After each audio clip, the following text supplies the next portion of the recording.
Why do I meditate? There are many answers to that query, and I will try to elucidate some of them. But perhaps the best response, and one which echoes Alan Watts's own sentiment on the matter, is the simplest one. I enjoy it. I like sitting quietly for long periods of time, anywhere from 2 to 4 hours, daily, and resting in my own being without being distracted by an outside world that consistently clamors for my divided attention. There is something innately blissful in reposing within oneself and experiencing the quietude of one's own mind, undoing its ceaseless machinations. There are, I would imagine, moments in everyone's life, even if fleeting, where one fully awakens to the present moment and the overwhelming wonder of it all, and feels a communion with all that arises. I remember once when I was surfing for nearly 8 straight hours at Coho at the Bixby Ranch below Point Conception, and the waves were so good that I couldn't leave the water, even though I was thirsty and hungry. I was drunk on Neptune energy, so much so that when I finally reached the shore just after sunset, I couldn't move and sat on the sand supremely content and serene, and felt like I was going to melt with all that I could see, hear, touch, feel, and smell. This state of ecstasy felt timeless, despite only lasting some 10 or so minutes, until hyperthermia and exhaustion took over my chilling body.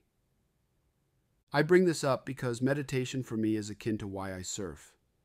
I have surfed almost my entire life, and I derive the same happy giddiness from it now that I did when I was 10 years old, and riding inflatable rafts with my longtime friend Pat Donahue in front of the old Sorrento Grill in Santa Monica, California.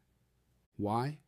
Because whenever I am in the water, I have to be totally present to what is happening, whether it is an incoming rogue wave, a sweeping riptide, a school of curious dolphins, a stray seal, stealthy stingrays, or the joy of being inside a vacuuming tube collapsing all around my hydrofoiling body.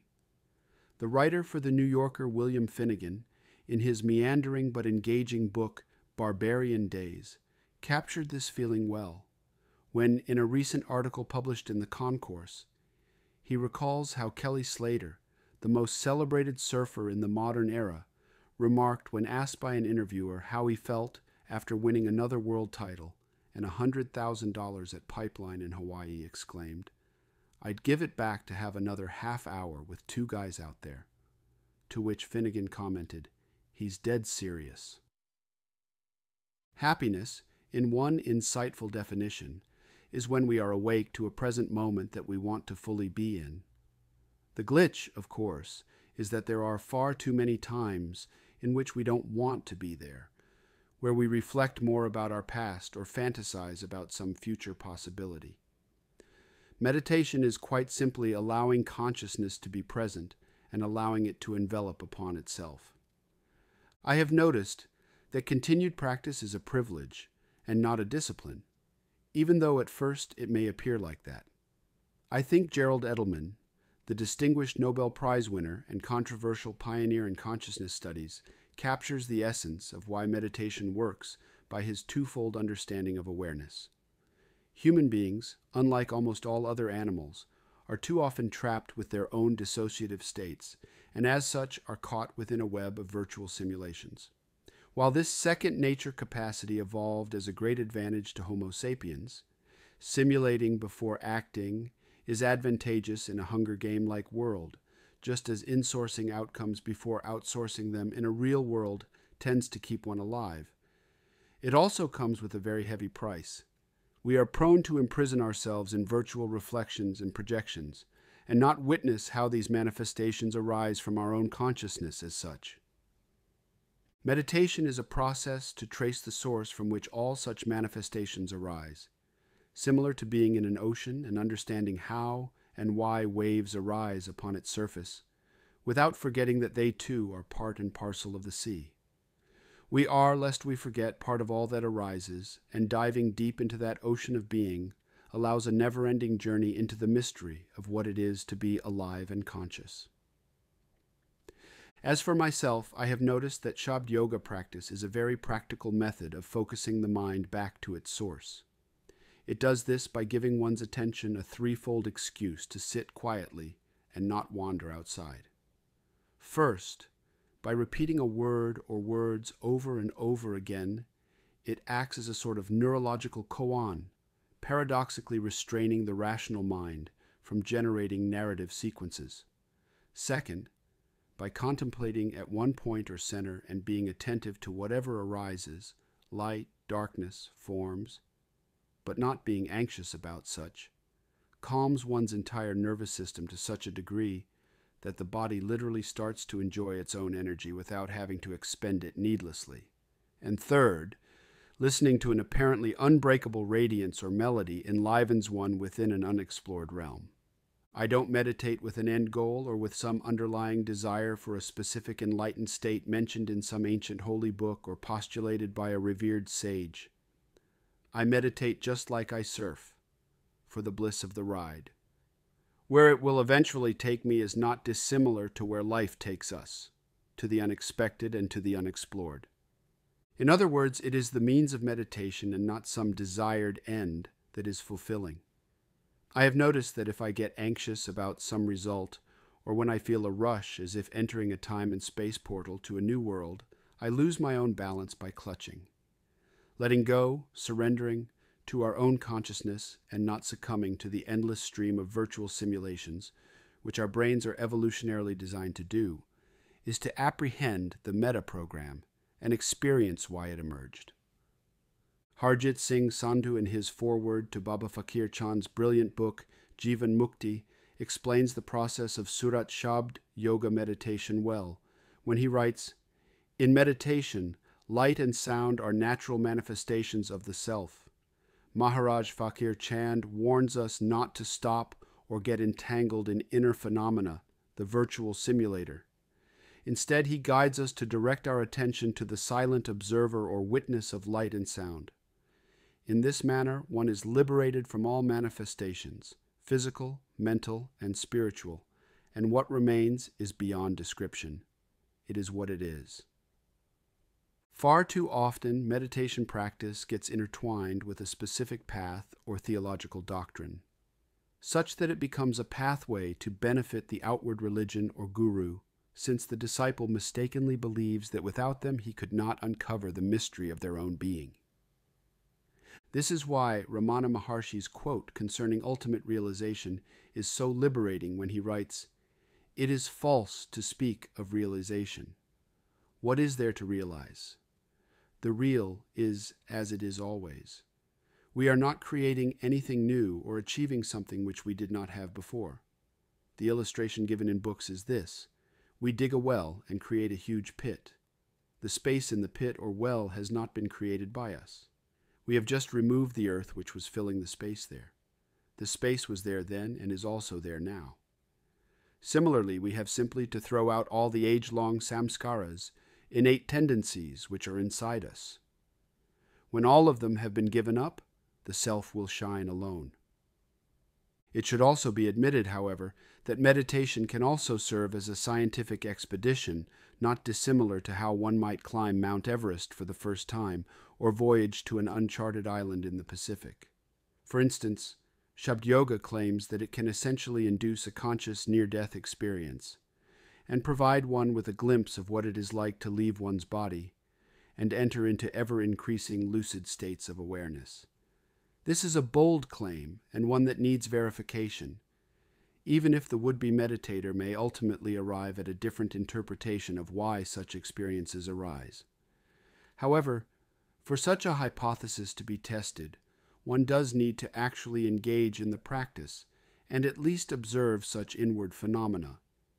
It is too easy to dismiss the mystical with cheap reductionism, such as, "It is all brain hallucinations," especially when even our own waking state is itself the product of a complex neuronal symphony.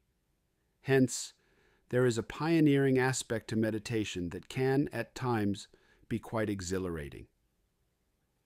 In a letter to one of his disciples, Jagat Singh, a well-regarded master within the Radha Swami tradition, both commends and slightly reprimands him about his experiences when he explains, "The experience you had during the so-called bhajanless days, that is brilliant light surrounded by twinkling lights, was real and correct, and was due to your attention being subconsciously at the eye center. It was perfectly natural for the attention to be riveted on the central white light as also the suction. The nearer you draw to this light, the greater will be the suction, for you have to pierce and cross it.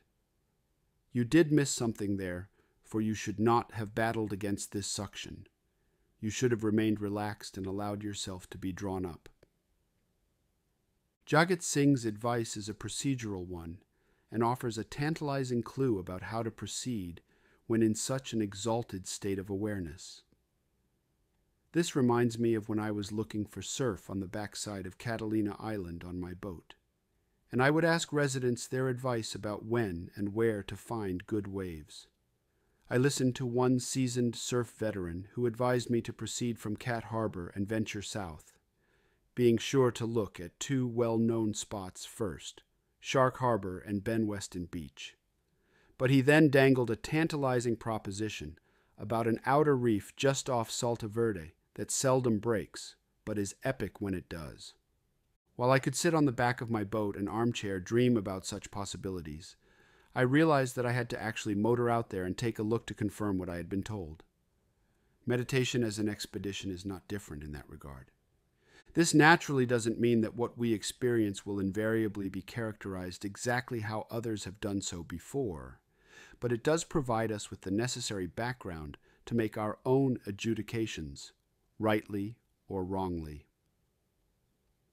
I have now meditated for nearly 50 years, with the past 5 years being my most intensive. On the exploratory front, and given my deep interest in consciousness studies, I think the budding field of neuroscience can greatly benefit by taking up the practice, since it provides rich interior detail to what can happen to the brain under concentrative circumstances. As for myself, I have gained a much greater appreciation of how and why the brain constantly simulates an almost endless stream of endgame scenarios. Second nature consciousness is a virtual simulator, and because of its prodigious output, we invariably get ensnared within its balloon-like worlds. If by deep meditation we can stand apart from such enveloping excursions, we can witness a profound undoing, and in the process experience hitherto hidden realms of being.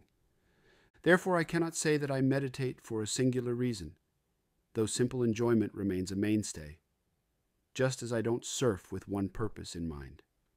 If consciousness can be likened to an ocean of possibilities, then it seems wise to want to explore the depths of that realm as well as its surface topography. Meditation is a present, yes, the pun is intended, since in the Darwinian struggle of existence, it is rare for Homo sapiens to have freedom from the day-to-day demands of making a living, just as being bored is a privilege only accorded to those who have sufficient time and resources not to be obligated by overwhelming individual or social needs. To be able to sit still for a set duration of time and not be distracted by outer wants and needs is a precious opportunity. I find myself lucky to be able to indulge in such a wondrous adventure. What it will ultimately lead to, I cannot predict. But I do know that, like surfing, it is a process that is rewarding in itself, even if I wipe out on occasion or get skunked by a lack of swell or an impenetrable fog bank. Jagat Singh perhaps said it best about meditation when he opined, "Let things happen as they do naturally. You cannot hustle the power within." Or as Ramana pithily argued, there is no greater mystery than this, that we keep seeking reality, though in fact we are reality. We think that there is something hiding reality, and that this must be destroyed before reality is gained. How ridiculous. A day will dawn when you will laugh at all your past efforts. That which will be the day you laugh is also here and now.